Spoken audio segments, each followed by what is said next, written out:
all women, women of substance in this country, and I see so many young girls here who I'm sure look up to Nirmala ji for inspiration in the good work that she has done and the good work that I'm sure each one of you will do to make India a developed nation, to make India a prosperous nation. Shri Arun Kumar Sinha, the Managing Director of FDDI, Shri Vijay Kumar Mantri, Director, NIFT Hyderabad, Professor Shekhar Mukherjee, NID, Mrs. Satinder Bhatia, Dean of IIFT, Mr. Vagish Dikshit, Chairman IIP, my colleagues from the Ministry of Commerce and Industry, Mr. Rajiv Thakur, Additional Secretary, Mr. Shrikar Reddy, Joint Secretary, Ms. Jyoti Yadav, all the various faculty members who have taken time to join us from the 5 prestigious institutions today, all the alumni who have probably for the first time collectively joined a program along with the students of 5 prestigious institutes from various parts of South India. A very, very good morning and warm welcome to all of you. I remember when I first thought of this concept, it drew inspiration from Prime Minister Modi's consistent guidance to us that the country thinks in silos. Somehow we are not collectively working towards the ultimate objective and goals that we have all set before the nation. And we all have heard that common, very old saying, 1 + 1 is not equal to 2, it's 1 + 1 becomes 11. Because together we can do wonders. And look at the interlinkages between these 5 institutes. Whether it's the NIFT, whether it's FDDI, whether it's IIFT, whether it's the Indian Institute of Packaging or the Institute of Design. Almost all of them can effectively talk to each other, engage with each other, work with each other, benefit from each other. Collectively, these 5 institutes have 45 campuses across the country, 45 campuses. We have thousands of students, some coming up with design expertise, some with fashion, some with packaging, some about foreign trade, many about footwear design and development. But do we realize that almost all of you have an element of design, have an element of digital technologies in the new age world where almost everything is being done using latest technologies. All of you are coming up with innovative ideas, innovative skill sets, innovative designs, innovative ways of working, ways of marketing.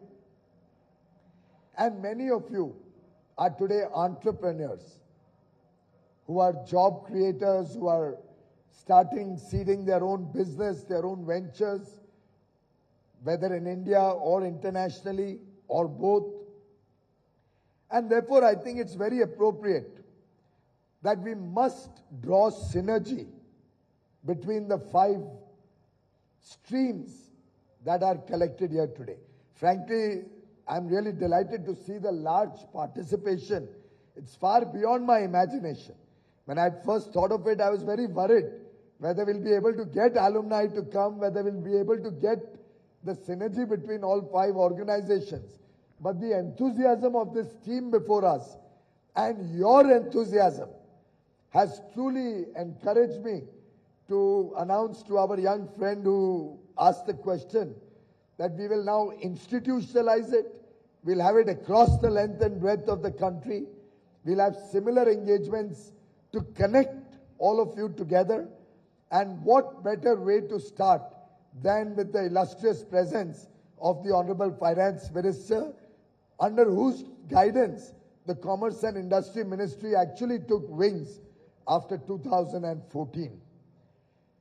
Friends, we are all working towards a new India, and digitization is going to be a catalyst towards the new India that we are all aspiring to see.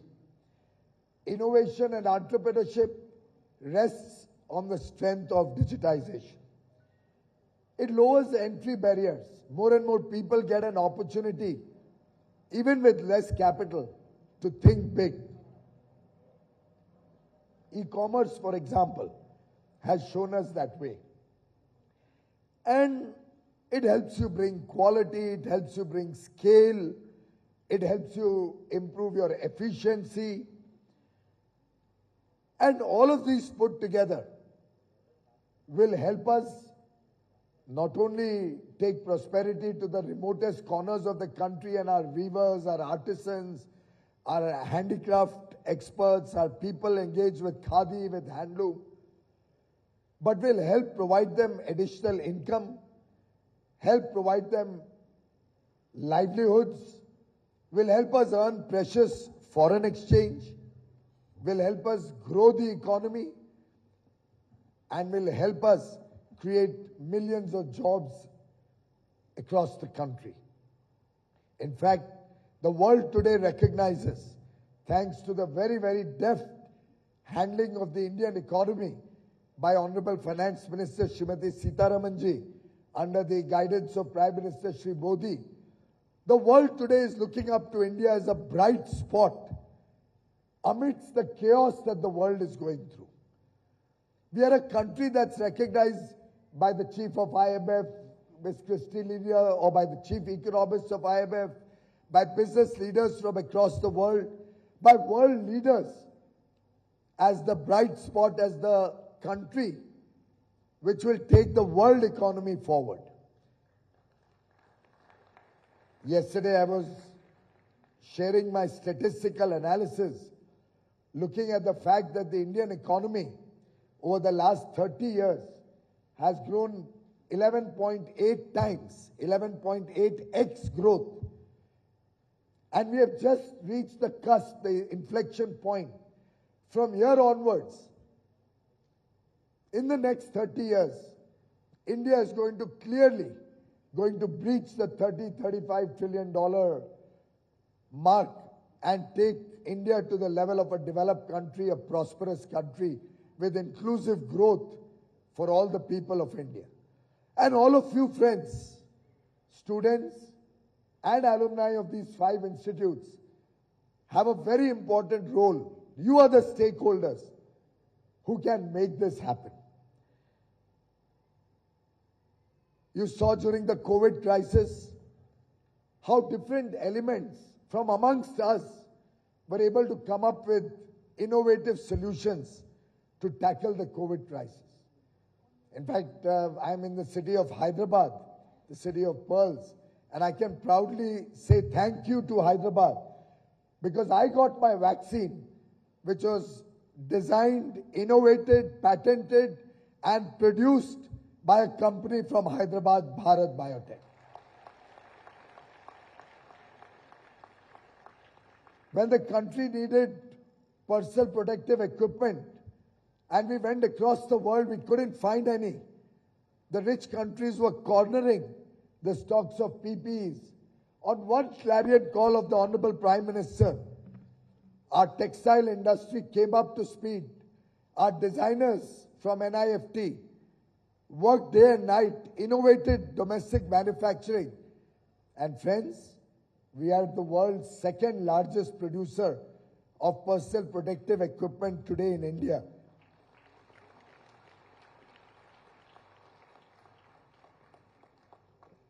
It saved, I don't know how many lakhs of lives.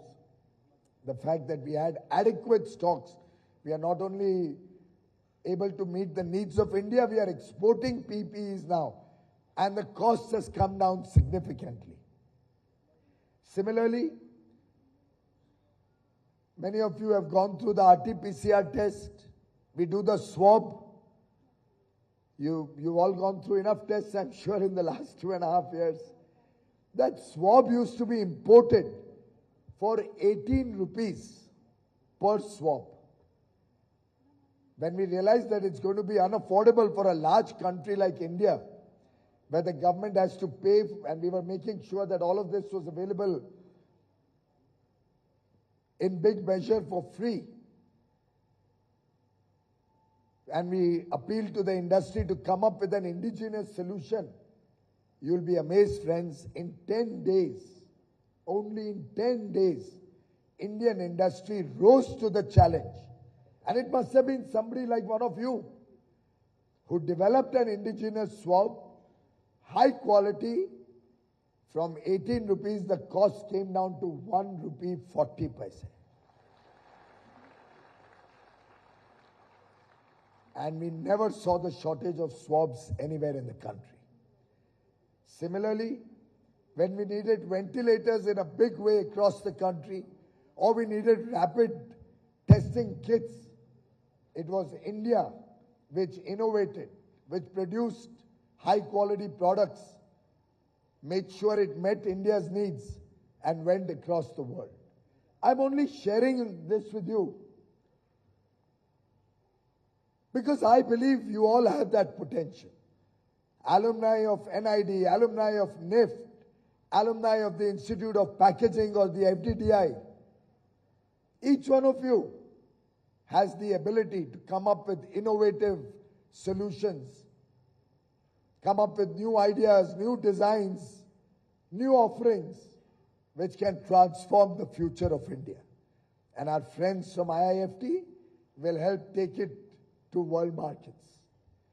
And therefore, as I responded to one of the questions, this effort at convergence, drawing inspiration from Prime Minister's idea that we should break the silos.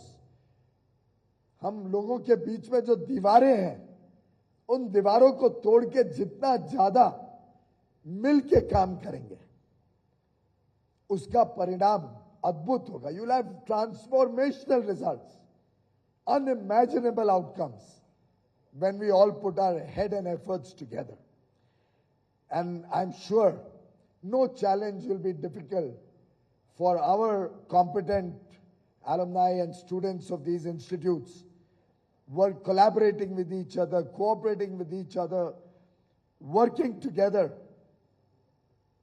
to find solutions for business or for the common man. Last 8 years have been years in which we focused on ease of doing business, on ease of living for every citizen of India.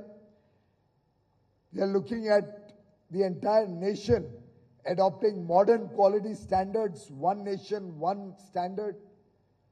We are looking at new education, the national education policy, which has opened the doors to innovation, to think out of the box. Curriculum can be more contemporary, designed to suit the needs of India, focus on skill development, focus on educational training. We are using technology to enable our small retailers, our mom and pop stores, our corner stores, to be able to engage with e-commerce on an equal footing and not be edged out by the big tech companies through the open network for digital commerce.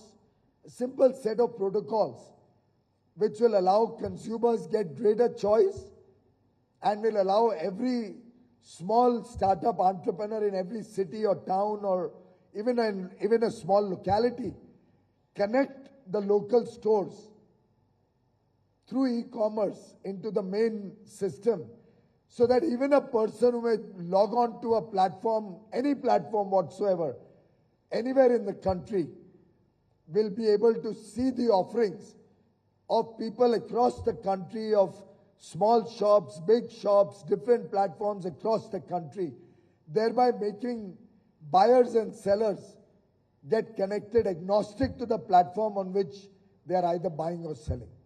All of these, coupled with the Jan Dhan, Aadhaar and mobile trinity, the JAM trinity, which has helped take the government and the beneficiary of government programs get connected, get the middleman out, get the corruption out of the system, and make sure that technology helps us take the benefits to the right beneficiary directly. All of these, friends, are enablers. They are the foundation stone for a developed and prosperous India. And under the able leadership of Srimati Nirmala Sitharamanji, we are seeing how India is a country which has managed its economy well, so that even today we all see opportunity, we all see growth in the country. Against the depression that we see, the recession that we see in other parts of the world, India continues to be one of the fastest growing large economies across the world. And this, friends, is what encourages the world to want to work with India, to deal with India, to expand their trade with India. And that provides all of you new opportunities, new markets to take your designs, your ideas, your products across borders, across continents. All of you, students and alumni of prestigious institutes, today don't have to worry about what to think. Your mind is focused on how to think differently. And I'm sure, and I do hope that when you all meet for lunch after this formal engagement, you will connect with students and alumni from other institutes. You will build up synergy amongst yourselves. You will maybe forge friendships which going forward will help you if you have a situation, if you have a problem. You'll be able to connect with colleagues from other organizations. And we hope to create a database of all the alumni of these 5 institutions over the years. And some of these institutions have been around even more than I have been around. They're older than me. I think when we connect the alumni across the years from all of these institutes, we can truly look at setting large targets, large goals.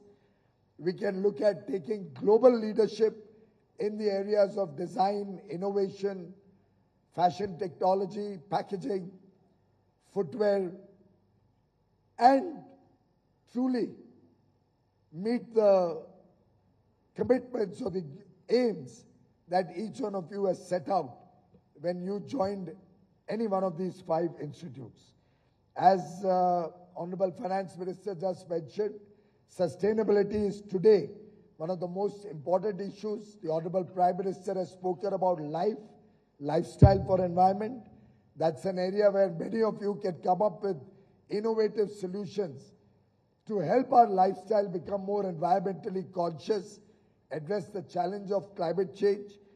And I'm sure collectively, all of us will make a difference to our people, to the progress of India, and ultimately to our planet. My best wishes to each one of you. Thank you very much for being here today, and I wish you well. Pray for your happiness and success in the years to come. Thank you.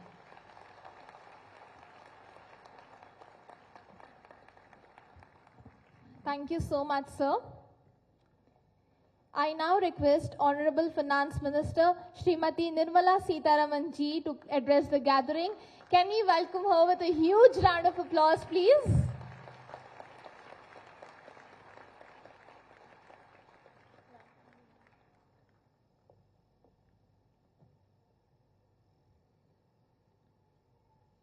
Good morning to everyone.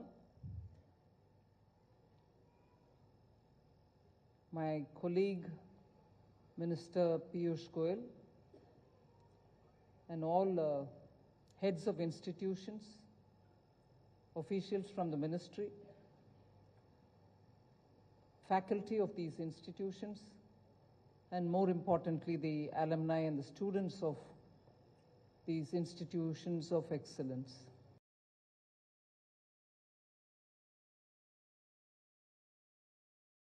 I think one of its kind, and I really put on record a sense of appreciation for the thought and the execution of this thought by Minister Piyush Goyal for the first time to have an interaction with students or alumni, the department which actually runs these institutions, to get fresh thoughts and also to give the view of the policy makers to you who are really going to be in the productive best years in your life in these next 25 years, which will form the Amrit Kal. So the relevance of this meeting for an India which is moving towards India at 100, with young minds like you all who have been trained in these wonderful institutions, is just so timely and appropriate, and I sincerely appreciate this great effort that the Minister has designed and put across. And the exchange, brief as it was, with just about 4 or 5 of you all getting the opportunity to speak, was a very refreshing exercise, and I think it has a lot of purpose to serve as well.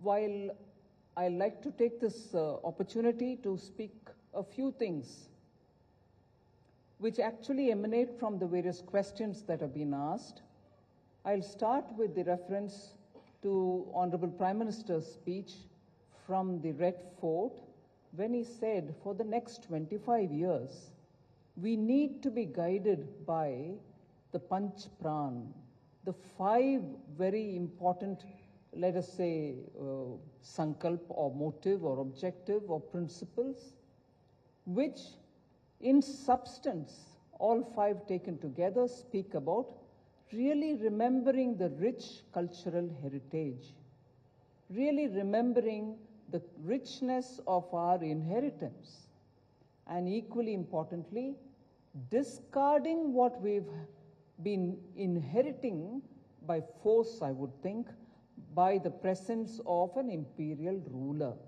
So that in itself tells us, particularly for the young minds like yours, in these institutions, the spirit of what has got to govern the next 25 years will have to come from this message of the Prime Minister. Remember the rich legacy, the past, India's own contribution to the globe, whether it is in economy, whether it is in culture, whether it is in arts, whether it's in higher elevated thinking of spiritual learning, whatever be it, you look at each one of these areas, in science, in medicine. So if you start looking at the contribution that has been made, and you equally discard that which you've been superimposed by the, let us say, education system which has been given by our imperial rulers, you will find enough and more material before you on which, let us say, for your profession, you will be able to find the raw material. Raw material, not in material terms, but the substantive terms, ideas terms, and so on. So if you were to look at it from that point of view, from the Panch Pran that Prime Minister has very elaborately spoken from the Red Fort, you understand that the first thing would be to resurrect, to revive those materials which have been used for centuries in India, not just textile-related material, for many other materials as well. And at every point in time, we should remember that we have a very big captive market within India. Whilst exports are important, if you're able to first also think about this market which needs very ingeniously produced commodities, you would also be sure that you have an assured market. Then, of course, you can also think in terms of looking at markets outside. It need not happen sequentially. Simultaneously, you can also think about that. Now, in that, I would like to give one example, just an example. There can be many more like that. Particularly because we have the Footwear Design Institute, I would like to say that India, during, I think, 200 years, from 200 years before our independence, used to have something called the East India blue leather, which was a fantastically sustainable way of producing leather, And it was so sought after because the tanning, the softening, and the cleaning of the leather is done by a very organic and natural process. Something which we in Tamil call as, I forget the name of the seed, kadukai.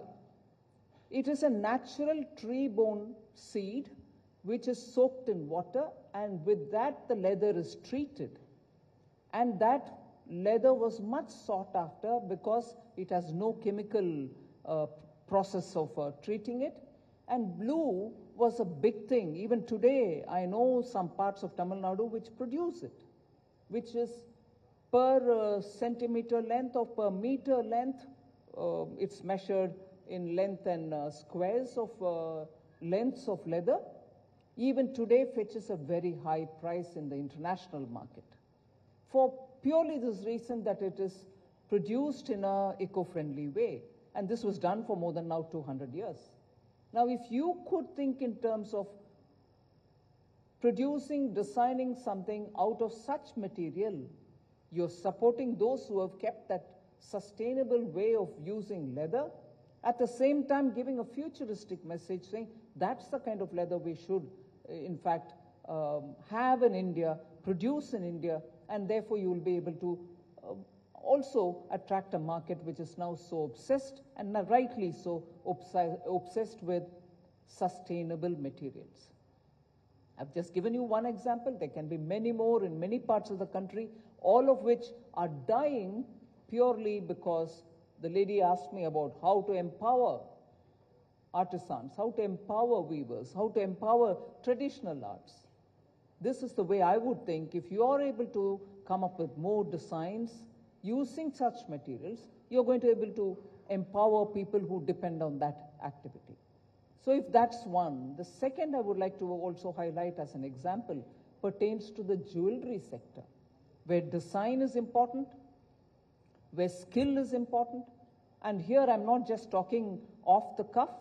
I tried an experiment, and which is going on in the coastal Karnataka area, where we set up an institution. And in fact, after quite a lot of struggle with the National Institute of Design, Ahmedabad, I had the curriculum authorized by them, a curriculum which was actually industry's own, the jewelry design industry's own. And I wanted to have the design, National Institute of Design, also to apply their mind that design also for jewelry will have to have a good stamp of approval. And finally, some kind of a material came. I would think institutions, NID-like institutions, should be more open to such suggestions. They didn't care much about it, but never mind. That's a different gripe I can settle with the minister a bit later. But NID couldn't even think that design can also relate to areas like jewelry making rather than looking at architecture designed homes only.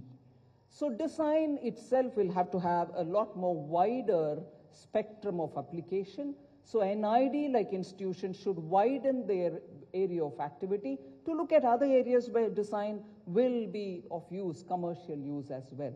So NIDs approved some kind of a certification given. We ran this center in coastal Karnataka, where there is a big actual benefit in setting up that institution, because they have a very good, some kind of a design instinct for making jewelry. So that institution today has come of great use for rural girls who come here to learn the technique and are now producing jewelry on the customer's requirement. Jewelry shops come to them, place orders, ask them to do things, both handmade and machine-made. Now, I would think this kind of a thing, submission to Commerce Ministry, that such an institution, if you set up in places which have unique designs of jewelry. South, the taste for jewelry is slightly different from that which is in the north. Each area can produce jewelry with skills, and for which institutions can provide the common facility for training, and that can even be part of your one of your institutions. And if that's the way we're doing it, did it have a sense of success in that? Indian diaspora all over the world, even if they go to the Dubai souk, gold souk, which is a very fashionable thing nowadays because you go to the souk and find jewelry to your taste. Most of them are made by Indian artisans here, somewhere in India, Coimbatore or places like coastal Karnataka. So we need to give students that exposure, facilitate with some hands-on training, and then allow them to make their own what they want. And many of the industry-related relationship with these institutions can have. I was very fascinated when I asked the faculty member of the Indian Institute of Packaging, have you had any patents done for packaging? Have you come up with packaging solutions? They said no, because we also need research capacity. I appreciate that answer. But that cannot be constantly with funds coming from government. You should approach the industry and say, look, we have the expertise to design packaging materials or packaging designs so that the exportable products can have a very safe and attractive package. Design matters there, material for use matters there, and also adaptation to that particular sector of activity. So the way you pack fruits, which are perishable, cannot be the way you pack jewelry or medicine. And therefore, Indian Institute of Packaging should actually have a window for industry participation, saying, I belong to this sector. Let us say I'm a therapeutics manufacturer. I need to have a packaging which is going to be conducive for my product, which is not going to absorb it, or even a simple item like agarbatti, which has got to be exported. The fragrance cannot be absorbed by the material, but yet it should retain its freshness. I want you all to research and do something. I give you a grant, do it. Once you've done it, that will be mine, my patent, and therefore I'll be able to package my material on it. Some way in which packaging solutions should come for the growing needs of our new industries, whether it is pharma, whether it is perishable fruits or vegetables which we export to all the parts of the world. Milk or milk-related products, all of them need packaging solutions. And would you want to wait for the government's grant only for milk, only for eggs, only for tablets? Or would you please seek the assistance of industry to come and say, give us the solution, we give you a grant? I would suggest that institutions such as IIP, Institute of Packaging, should seek, not just them, everybody else, should seek industry's cooperation and have a collaboration with industry. Give the chance for the students to come up with innovative ways of packaging and patent it and be able to supply to the industry, which gives you that, center for research or whatever function. So there should be a greater industry collaboration, and that would be for packaging, I would think, and that would be for anything else which will be of great importance. Similarly, for other institutions as well, today's India's taste, today's India's purchasing power, today's India's middle class which wants to access best of things, all require newer ways of producing things. And that's where I appreciate Honorable Minister Piyush Goyal when he gave an elaborate answer on what the startups of India need and how much is being done by the government. From among you all, I think there will be a lot of startups which have potential to come, because you can tell us more cost-effective ways of producing things, newer ways of producing things, which will be important. And above all, I think for the Indian tastes and fashions, again going to Pradhan Mantriji's Panch Pran, even showcasing your products should be very much, which will be attractive to our own buyers. So please be showing your ingenuity, but yet be rooted. And that's what is going to bring out the strengths that India can display. India's soft power is so well recognized all over the world. You are the agents of change, but yet you're also the agents of continuity. So I would think this is a great opportunity for interaction, but at the same time, great time for each one of us to think how in the next 25 years, you will be able to come up with solutions. You will be able to come up with newer ways of showcasing India. So thank you very much for giving me this opportunity to be with you all and to share my thoughts.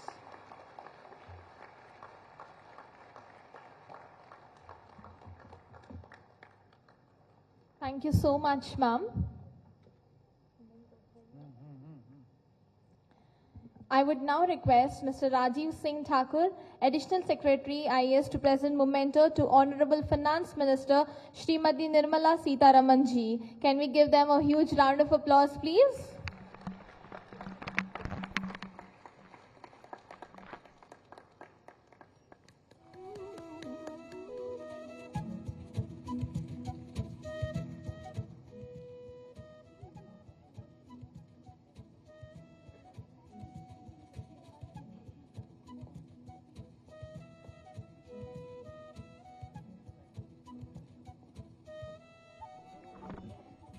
Thank you so much.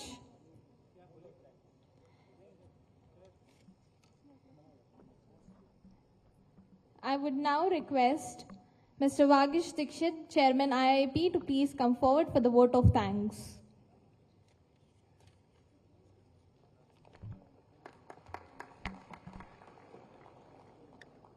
Honorable Finance Minister and Corporate Affairs Minister Srimati Nirmala Sitharaman ji, Honorable Minister for Commerce and Industry, Consumer Affairs, Food and Distribution Policy, Textiles, Shri Piyush Goyal ji,